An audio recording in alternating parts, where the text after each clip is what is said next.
Narration take two. In the 1920s, nobody was out here. The Salton Trough, geologists called it.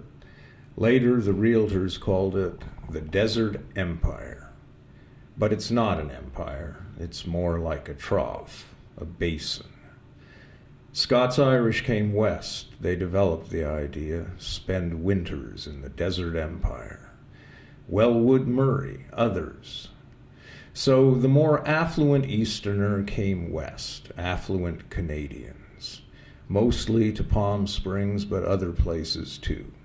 They came to stay warm.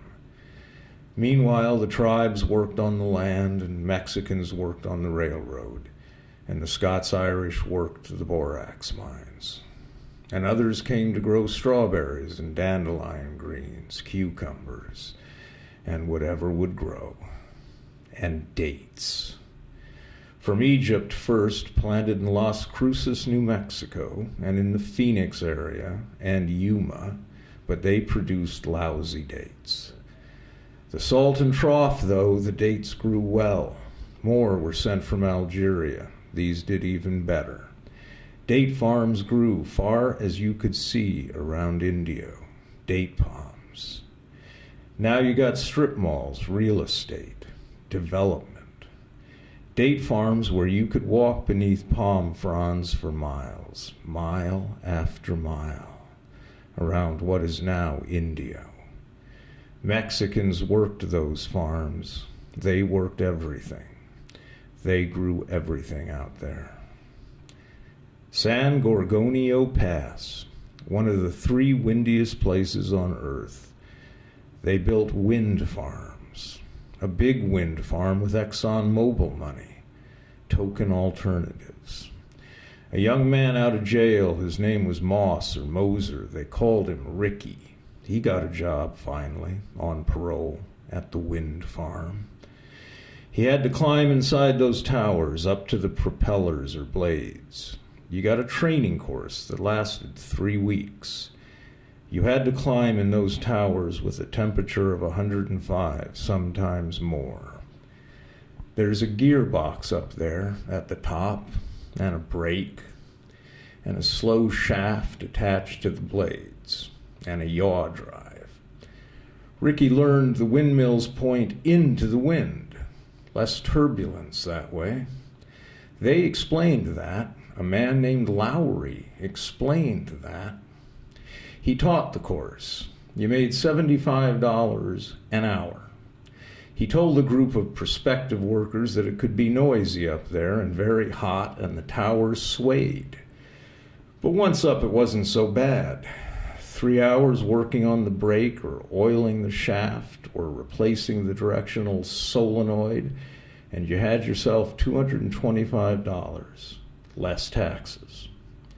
Ricky thought that sounded okay. Lowry said you could do 2 towers a day. Lowry said even on days when hardly any wind came, which wasn't often in the San Gorgonio Pass, there was work. Even if the blades hardly moved, the planetary gearbox, a differential box, would turn the low rotation shaft into a high rotation shaft that would generate energy.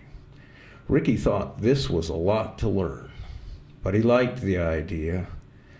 Up above on a tower in the wind, looking down on that desert sand and rock. Ricky worked for the company for 6 months, but he had developed a methamphetamine habit and his heart exploded one afternoon while he worked on the anemometer, and he fell straight down, bouncing off the interior walls of the tower.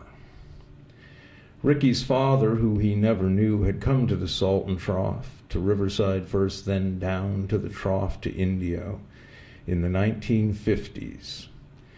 He worked on the date farms. He shot a man in a card game on payday in 1958.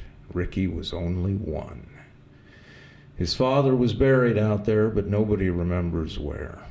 Ricky's sister works for a grocery store in Cathedral City. She makes a lot less than $75 an hour. She has 2 kids. Her former husband was a half Mexican who worked for a landscaper.